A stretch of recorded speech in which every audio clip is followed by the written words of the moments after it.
नमस्कार दोस्तों, target with PS Parihar channel में आपका स्वागत है। सुबह की इस वीडियो में ऐसी सूचनाएं होती हैं जो विभिन्न समाचार पत्रों पर छाई हुई होती हैं और विद्यार्थियों के लिए आवश्यक होती हैं। तो आइए शुरू करते हैं और देख लेते हैं कि आज के समाचार पत्रों में ऐसी कौन कौन सी सूचनाएं हैं। तो वीडियो को जल्दी से लाइक कर दें, शेयर कर दें। जिन छात्रों ने चैनल को अभी भी सब्सक्राइब न किया हो तो जल्दी से सब्सक्राइब कर लें, ताकि आप लोगों को भी इसी तरीके की ऑथेंटिक अपडेट्स मिलती रहे। आगे बढ़ने से पहले एक और जरूरी सूचना कि अगर आप लोग सिविल सर्विसेज की तैयारी कर रहे हैं, चाहे वो उत्तर प्रदेश लोक सेवा आयोग की परीक्षा हो, चाहे वो बिहार पीसीएस की परीक्षा हो, चाहे वो एमपी पीसीएस हो, चाहे झारखंड पीसीएस हो, तो ग्रेड अप पर बहुत सारे जो कोर्स हैं वो उपलब्ध हैं। संघ लोक सेवा आयोग की परीक्षाओं के लिए भी और स्टेट लेवल की जो पीसीएस की परीक्षा होती है उसके लिए भी ऑनलाइन मॉक टेस्ट भी उपलब्ध हैं और अलग अलग महीने के बहुत सारे यहाँ पर कोर्स हैं। जैसे संघ लोक सेवा आयोग की जो परीक्षाएं होती हैं उसके लिए 3 महीने का कोर्स, 6 महीने का कोर्स, 9 महीने का कोर्स और इसी तरीके से स्टेट लेवल के भी कोर्स उपलब्ध हैं। अगर आप लोग लाइव डेमो देखना चाहते हैं तो मैं उसकी जो लिंक है डिस्क्रिप्शन बॉक्स में दे दूंगा, वहां से जाकर के आप लोग लाइव डेमो भी देख सकते हैं। चलिए शुरू करते हैं आज की सूचनाओं को। सबसे पहले तो बता दूं कि आज है 22 मार्च। 22 मार्च को होता है विश्व जल दिवस। विश्व जल दिवस इसलिए मनाया जाता है ताकि सभी लोगों को पीने का सुरक्षित पानी मिल सके और इसकी शुरुआत हुई थी 1993 से। पहली बार विश्व जल दिवस 22 मार्च 1993 को हुआ था और इसका जो निर्णय लिया गया था वो ब्राज़ील में रियो डी जेनेरियो में 1992 में एक सम्मेलन हुआ था जिसको एजेंडा 21 भी कहते हैं और पृथ्वी सम्मेलन भी कहते हैं। उसके बाद से ये लगातार मनाया जाता है और हर साल एक ना एक कोई थीम भी होती है। इस बार की जो थीम रखी गई है उसका जो नाम है वो है पानी का महत्व। क्या नाम है? पानी का महत्व। ये किसी प्रतियोगी परीक्षा में पूछा भी जा सकता है, तो याद रखिएगा पानी का महत्व इस बार की थीम है।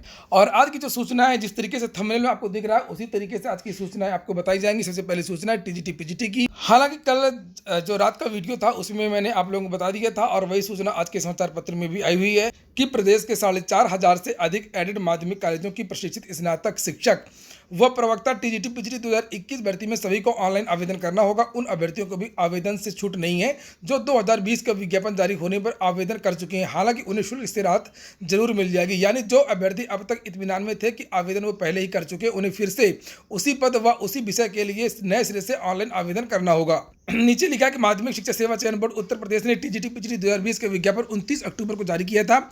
उस समय कुल पदों की संख्या 15,560 थी। उसी समय बड़ी संख्या में अभ्यर्थियों ने रिक्त पदों के सापेक्ष ऑनलाइन आवेदन शुरू किया था। हालांकि चयन बोर्ड ने 18 नवंबर 2020 को विज्ञापन निरस्त कर दिया और यह भी कहा था कि जो अभ्यर्थी आवेदन कर चुके हैं उनके आवेदन मान्य होंगे। चयन बोर्ड ने 15 मार्च को नए सिरे से विज्ञापन जारी किया। इसमें तदर्थ शिक्षकों के प्रति प्रश्न मूल्यांकन व जीव विज्ञान विषय को शामिल करते हुए पुरानी गलतियां दुरुस्त की हैं। साथ ही पदों की संख्या में बदलाव भी हुआ है। इस बार कुल 15,198 पदों का विज्ञापन जारी किया गया, जिसमें पिछले विज्ञापन के मुकाबले 310 पद कम कर दिए गए। चयन बोर्ड ने घोषित विज्ञापन के सापेक्ष 16 मार्च से ही ऑनलाइन आवेदन लेना शुरू कर दिया है। यह प्रक्रिया 15 अप्रैल तक चलती रहेगी और इसमें कहा गया है कि सभी विद्यार्थियों को नए सिरे से आवेदन करना होगा। और एडेड जूनियर हाई स्कूल भर्ती के बारे में फिर से लिखा हुआ है जो लगातार समाचार पत्रों के माध्यम से रोज आ रहा है कि सहायक अध्यापक के एक पद पर 210 दावेदार, कड़ी प्रतिस्पर्धा। 3,049 अशासकीय सहायता प्राप्त एडेड जूनियर हाई स्कूल की भर्ती में सहायक अध्यापक बनने वालों के बीच में कड़ी प्रतिस्पर्धा होगी। कुल आवेदनों में से अधिकांश ने इसी पद के लिए दावेदारी की है। एक पद के लिए अब 210 से अधिक दावेदार हो गए हैं। प्रधानाध्यापक पद पर प्रतिस्पर्धा अपेक्षाकृत काफी कम है। हजारों ऐसे भी अभ्यर्थी हैं जिन्होंने दोनों पदों के लिए आवेदन किया। परीक्षा संस्था आवेदकों की अंतिम संख्या 3,36,000 घोषित कर दिया है। शिक्षक भर्ती के लिए पंजीकरण पूरा हो चुका है और 3,62,000 ने रजिस्ट्रेशन कराया है। शनिवार तक 3,36,942 अभ्यर्थियों ने अंतिम रूप से आवेदन कर दिया है। 20,979 आवेदन ऐसे मिले हैं जो प्रधानाध्यापक पद के लिए हैं। उनमें से 18,596 अभ्यर्थियों ने प्रधानाध्यापक व सहायक अध्यापक दोनों पदों के लिए आवेदन किया, जबकि 2,383 ऐसे अभ्यर्थी हैं जिन्होंने सिर्फ और सिर्फ प्रधानाध्यापक के लिए आवेदन किया है। अगली सूचना है उत्तर प्रदेश लोक सेवा आयोग की। लिखा 1 माह में 3 बड़े परीक्षा परिणाम देने की अब तैयारी है। आरओ एआरओ सहायक अभियंता का आ सकता है रिजल्ट। पीसीएस के 487, आरओ एआरओ को 361 और सहायक अभियंता के 648 पदों पर होनी है भर्ती। उत्तर प्रदेश लोक सेवा आयोग 1 माह के भीतर 3 बड़े परिणाम देने की तैयारी में है। आयोग पीसीएस 2020 के अंतिम चयन परिणाम से पहले समीक्षा अधिकारी यानी आरओ एआरओ 2016 और सम्मिलित राज्य अभियंत्रण सेवा परीक्षा 2019 का अंतिम चयन परिणाम जारी कर सकता है। आरओ एआरओ और सम्मिलित राज्य अभियंत्रण सेवा परीक्षा का रिजल्ट इसी माह आ सकता है। पीसीएस 2020 के तहत 487 पदों पर भर्ती के लिए इंटरव्यू 1 अप्रैल से शुरू होने जा रहा है और आयोग इसी सप्ताह इंटरव्यू का विस्तृत कार्यक्रम घोषित कर देगा। पीसीएस 2020 का अंतिम चयन परिणाम अप्रैल के तीसरे सप्ताह में आने की उम्मीद है, लेकिन इससे पहले आरओ एआरओ और सम्मिलित राज्य अभियंत्रण सेवा परीक्षा का अंतिम चयन परिणाम जारी किए जाने की तैयारी है। आरओ एआरओ 2016 के तहत 361 पदों पर भर्ती होनी है और इनमें समान चयन के 356 और विशेष बैकलॉग के 5 पद हैं। इन पदों पर भर्ती के लिए प्रारंभिक परीक्षा 20 सितंबर 2020 को आयोजित की गई थी। एक माह बाद 28 अक्टूबर को प्रारंभिक परीक्षा का रिजल्ट जारी कर दिया गया था और इसके बाद मुख्य परीक्षा और कंप्यूटर टाइप टेस्ट भी हो चुका है। आरओ एआरओ की मुख्य परीक्षा में शामिल उन अभ्यर्थियों से अभ्यर्थन वापसी के लिए आवेदन मांगे थे जिनका चयन किसी दूसरी जगह हो चुका है। उच्च पद पर 20 अभ्यर्थियों ने इसके लिए आवेदन आयोग में प्रार्थना पत्र दिया है और ऐसे में अन्य अभ्यर्थियों के लिए चयन के अवसर बढ़ गए हैं। यह प्रक्रिया भी पूरी हो चुकी है और अभ्यर्थियों को अब अंतिम चयन परिणाम का इंतजार है। वहीं पर लिखा है कि इसके अलावा सम्मिलित राज्य अभियंत्रण सेवा सामान्य चयन विशेष चयन परीक्षा 2019 सहायक अभियंता के 648 पदों पर भर्ती होनी है जिनमें सामान्य चयन के 627 और विशेष चयन के 21 पद शामिल हैं। इन पदों पर भर्ती के लिए लिखित परीक्षा 13 दिसंबर 2020 को प्रदेश के 5 जिलों यानी कि प्रयागराज, लखनऊ, गोरखपुर, गाजियाबाद और आगरा में आयोजित की गई थी। परीक्षा के लिए 1,37,605 अभ्यर्थी पंजीकृत थे जिनमें से 41% अभ्यर्थी परीक्षा में शामिल हुए थे। मुख्य परीक्षा में 1284 अभ्यर्थियों को इंटरव्यू के लिए सफल घोषित किया गया था। इस परीक्षा का इंटरव्यू भी हो चुका है और जल्द ही परिणाम जारी होने की उम्मीद। अगली सूचना है प्रयागराज में आत्महत्या रोजगार के मुद्दे पर गरजे युवा। ये देखिए यहाँ पर बहुत सारी तस्वीरें हैं। विद्यार्थियों ने प्रदर्शन किया है नई भर्तियों को लेकर के और चूंकि पिछले कुछ दिनों से बहुत सारे जो छात्र हैं जो आत्महत्या कर रहे हैं या आत्महत्या की कोशिश कर रहे हैं रोजगार के लिए, यहाँ पर लिखा है कि एनएसयूआई की ओर से अल्लाहपुर लेबर चौराहे के पास रामलीला मैदान में रविवार को 7 सूत्रीय मांगों के समर्थन में छात्र महापंचायत बुलाई गई। पंचायत में युवाओं ने लगातार छात्रों द्वारा की जा रही आत्महत्या को रोकने अधीनस्थ सेवा चयन बोर्ड, माध्यमिक शिक्षा सेवा चयन बोर्ड, पुलिस भर्ती बोर्ड, बेसिक शिक्षा परिषद एवं यूपीपीसीएल बोर्ड में ठप पड़ी भर्तियों एवं रिक्त पदों को अतिशीघ्र विज्ञापित करने की मांग रही। असल में विद्यार्थियों की इस समय बहुत सारी जो समस्याएं हैं उसको लेकर के भी चर्चा हुई है। यहाँ पर लिखा है कि एनएसयूआई के प्रदेश अध्यक्ष और इलाहाबाद विश्वविद्यालय के उपाध्यक्ष अखिलेश यादव ने सत्यम ने सरकारी नौकरियों में संविदा एवं लैटरल एंट्री से की जा रही भर्ती पर रोक लगाने, एसएससी यूपीपीएससी में स्केलिंग के नाम पर हो रहे कथित भ्रष्टाचार को रोकने, दरोगा भर्ती में उम्र सीमा में अतिरिक्त अवसर प्रदान करने, छात्र आयोग के गठन के मुद्दे को भी उठाया।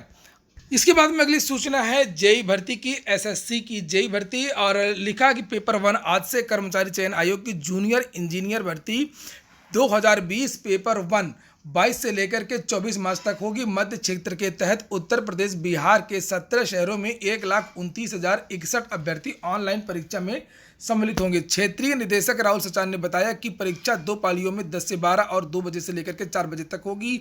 22 मार्च को मैकेनिकल, 23 को सिविल और 24 को इलेक्ट्रिकल शाखा के अभ्यर्थियों की परीक्षा होगी। परीक्षा के लिए प्रवेश पत्र एसएससी की वेबसाइट पर अपलोड कर दिए गए हैं जिसे अभ्यर्थी डाउनलोड कर सकते हैं।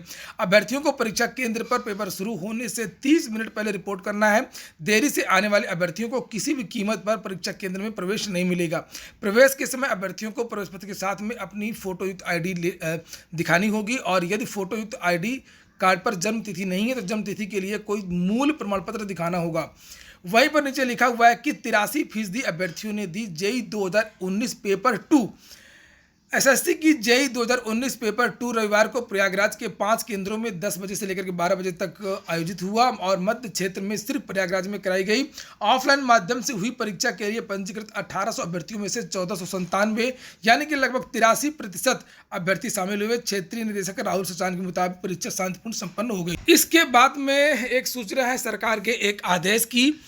ग्रामीण क्षेत्रों में आज भी बहुत सारे ऐसे छात्र होते हैं जो खेतों पर काम करते हैं और विद्यालय नहीं जाते हैं। हालांकि सरकार उनके लिए बहुत सारे प्रयास कर रही है, इसके बावजूद में भी बच्चे जो है वो स्कूल नहीं जाते हैं। इसके लिए सरकार ने आदेश जारी किया कि अगर बच्चे खेत खलिहान गए काम करने के लिए तो उनके माँ बाप के खिलाफ कार्रवाई की जाएगी।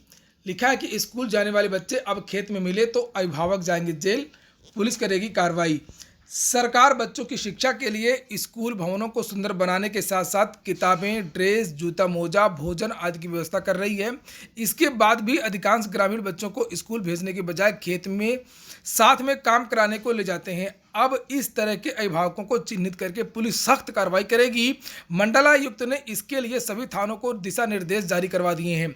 प्राथमिक शिक्षा पर बल देते हुए मंडलायुक्त दिनेश कुमार सिंह ने निर्देशित किया है कि प्रत्येक अभिभावक को अपने बच्चों को विद्यालय भेजकर शिक्षा दिलाना चाहिए। आगे चलकर अच्छी सरकारी नौकरी पाकर के वही बच्चे अपने माता पिता के साथ गांव का भी नाम रोशन करेंगे। सरकार गरीबों को ध्यान में रखते हुए सभी प्राथमिक विद्यालय के बच्चों को खाना, कपड़े, बस्ता, किताबें आदि फ्री में देकर शिक्षा को बढ़ावा दे रही है। इसलिए इनके पढ़ाई का अधिकार छीनने का हक किसी को नहीं है।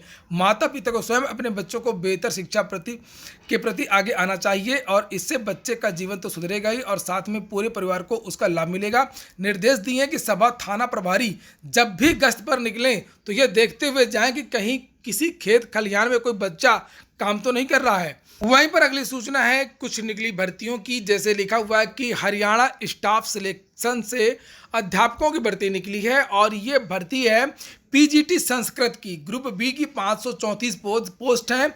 कम से कम आयु 18 होनी चाहिए, ज़्यादा से ज़्यादा 42। 500 रुपये का फॉर्म है और जिनको आरक्षण मिलता है, जिनको छूट मिलती है, उनको छूट भी दी गई है। और वेबसाइट जाकर के देख लीजिए hssc.gov.in। यहाँ पर जाकर के आप लोग आवेदन कर सकते हैं। यहाँ पर योग्यता भी लिखी हुई है कि उम्मीदवार के पास इन पदों पर आवेदन के लिए 10वीं या उच्च स्तर पर हिंदी, संस्कृत एक विषय, संस्कृत में 50% अंक से पोस्ट ग्रेजुएशन, आचार्य बीएड, शिक्षा शास्त्र, LTC, HTET, STET इत्यादि के साथ में अन्य पात्रताएं होनी चाहिए। 2 अप्रैल से पहले आप लोगों को आवेदन करना है। वहीं कार्यालय जिला बेसिक शिक्षा अधिकारी महाराजगंज, यहाँ से भी भर्तियां निकली हुई हैं। शिक्षक की हैं, शिक्षिका की हैं और भी बहुत सारे पद हैं जैसे कि दलित विज्ञान, अंग्रेजी, सामाजिक विज्ञान, कंप्यूटर, स्काउट गाइड एवं शारीरिक शिक्षा विषयों में पूर्णकालिक और अंशकालिक शिक्षक शिक्षिका, मुख्य रसोइया, सहायक रसोइया और चौकीदार। पदों की संख्या यहाँ पर 55 है।